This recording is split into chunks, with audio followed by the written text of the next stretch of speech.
What happens when one of music's most legendary icons meets Hollywood's most controversial late-night host in a collision that nobody saw coming?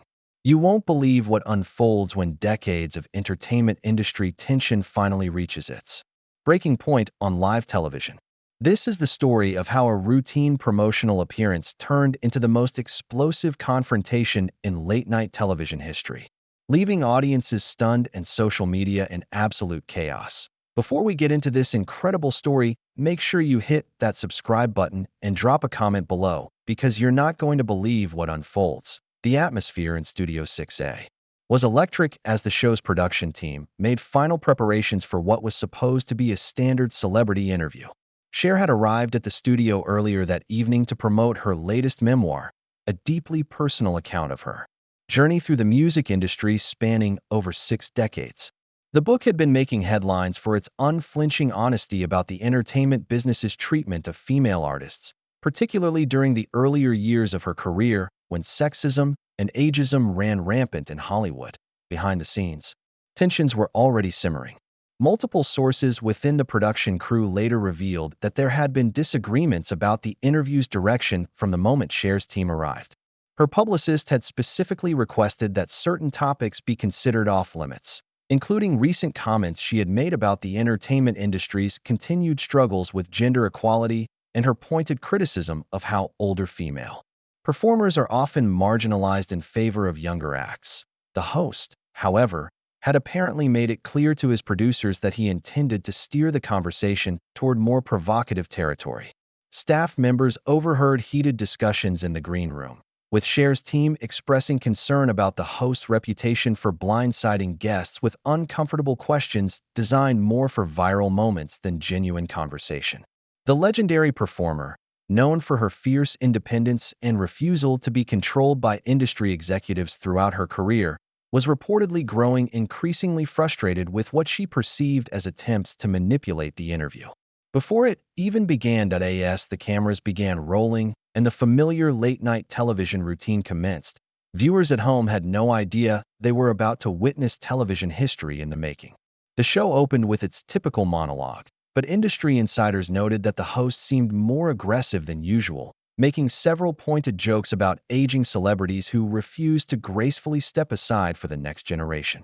The comments, while delivered with his trademark smirk, carried an undertone that made the studio audience noticeably uncomfortable. When Cher finally made her entrance to thunderous applause, the contrast between her regal presence and the host's barely concealed hostility was immediately apparent to anyone paying close attention. She walked onto the stage with the confidence of someone who had commanded audiences for over 50 years, wearing an elegant black ensemble that perfectly captured her timeless style. The audience's genuine enthusiasm for the music icon stood in stark contrast to the palpable tension emanating from the host's desk.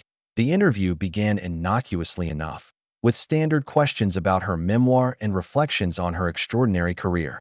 Cher, ever the professional, answered graciously while subtly steering the conversation toward the meaningful themes in her book about artistic integrity and the importance of authentic self-expression.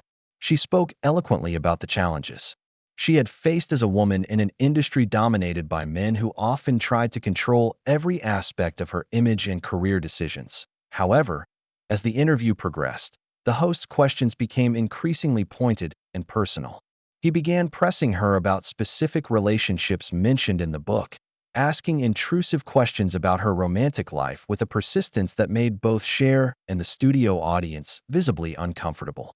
When she politely declined to elaborate on certain private matters, explaining that some experiences were too personal to discuss in detail, the host's demeanor shifted noticeably. "Come on, Cher," he said with a condescending laugh that echoed through the studio. "You wrote about it in the book. Surely you can talk about it here. Or are you one of those celebrities who thinks they can have it both ways?" The question hung in the air like a challenge, and veteran entertainment reporters in the audience immediately recognized the dangerous territory the interview was entering. Cher's expression hardened slightly, but she maintained her composure with the grace of someone who had navigated decades of difficult interviews. "I think there's a difference between sharing personal growth and experiences in a thoughtful way and turning someone's life into tabloid entertainment," she replied. her voice carrying a subtle warning that the host either didn't notice or chose to ignore. Undeterred, he continued pushing, making snide comments about her appearance and age that were thinly veiled as compliments but carried an unmistakable edge of mockery. "You look amazing for your age," he said with a smirk that suggested anything but admiration. "I mean, the work you've had done is really impressive. Your plastic surgeon should get an award." The comment drew uncomfortable laughs from parts of the audience, but many viewers at home immediately recognized the inappropriate nature of the remark. The legendary performer's jaw tightened almost imperceptibly, and those who knew her well could see storm clouds gathering behind her famous dark eyes. She had spent her entire career dealing with men who thought they could diminish her accomplishments by focusing on her appearance, and it was clear that this particular host had just crossed a line that she had no intention of allowing him to retreat from safely. "I think," she said slowly, her voice taking on the steely quality that had helped her survive and thrive in one of the world's most cutthroat industries, "that says more about you than it does about me." The studio fell silent except for the nervous shuffling of feet and the barely audible hum of television equipment. Everyone present could sense that something significant was happening, though few realized they were witnessing the opening moments of what would become the most talked-about late-night television confrontation in recent memory.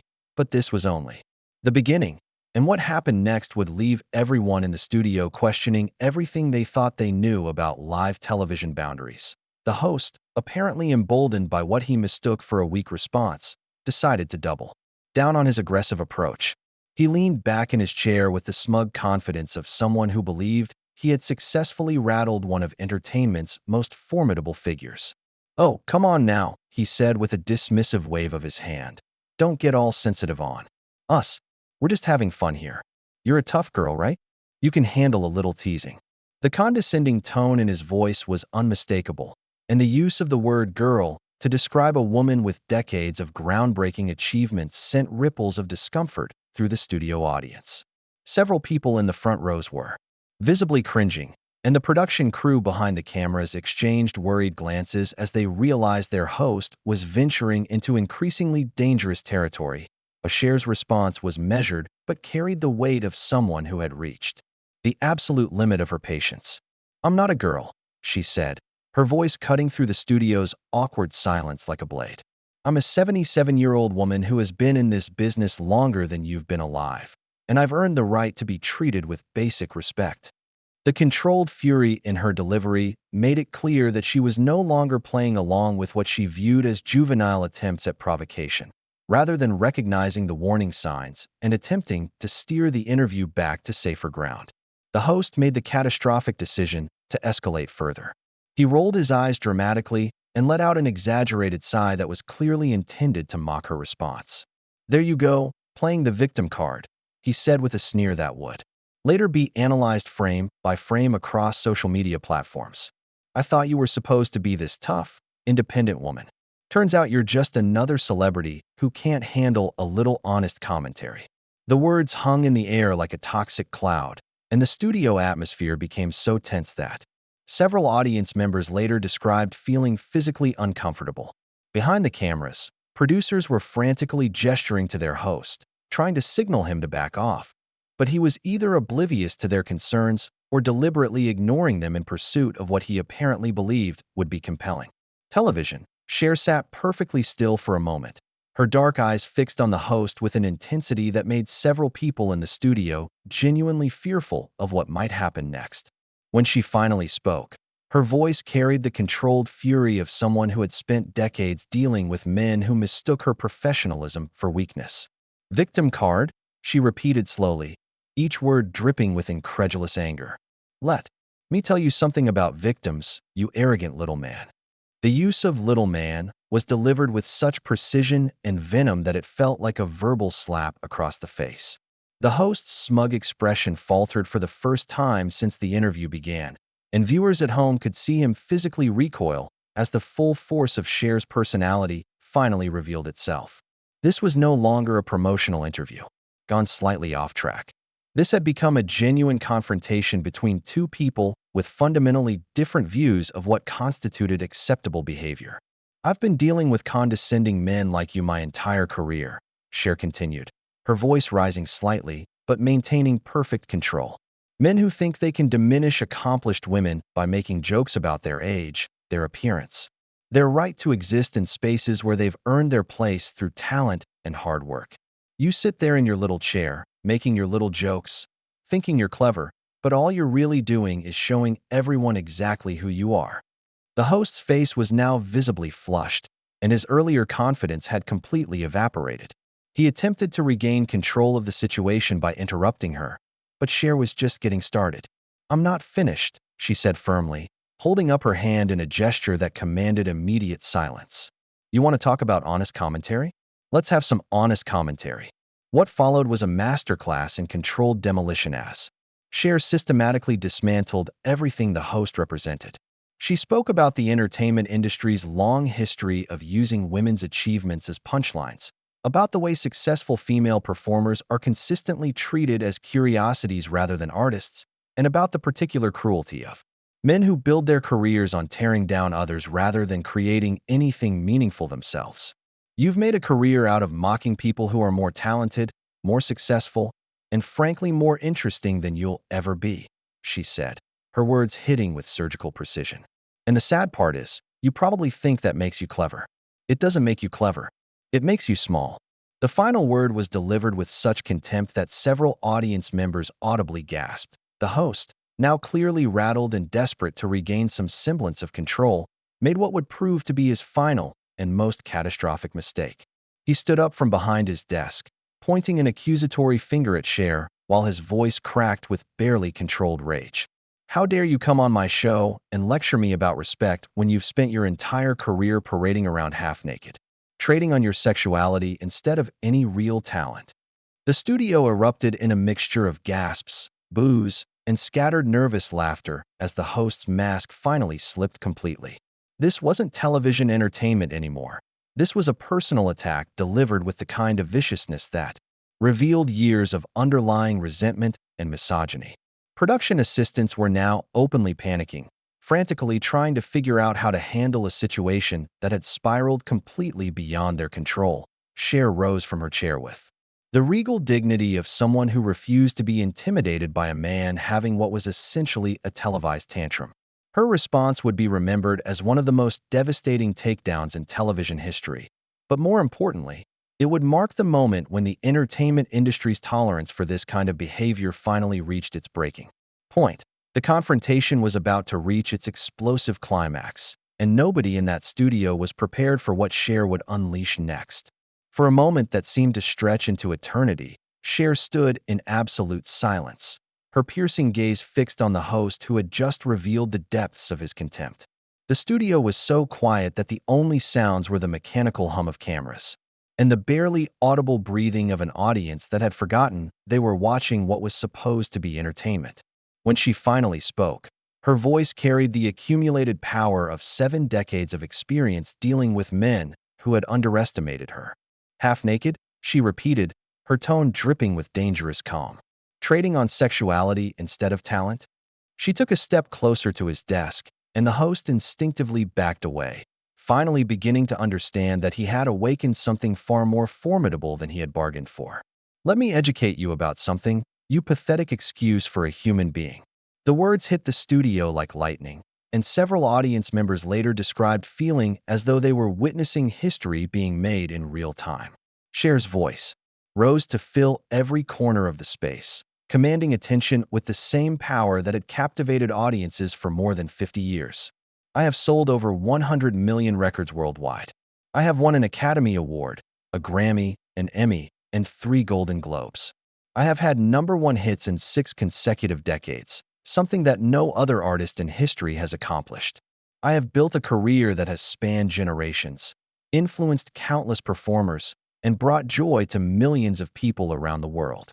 Each achievement was delivered like a hammer blow, systematically destroying the host's attempt to diminish her legacy.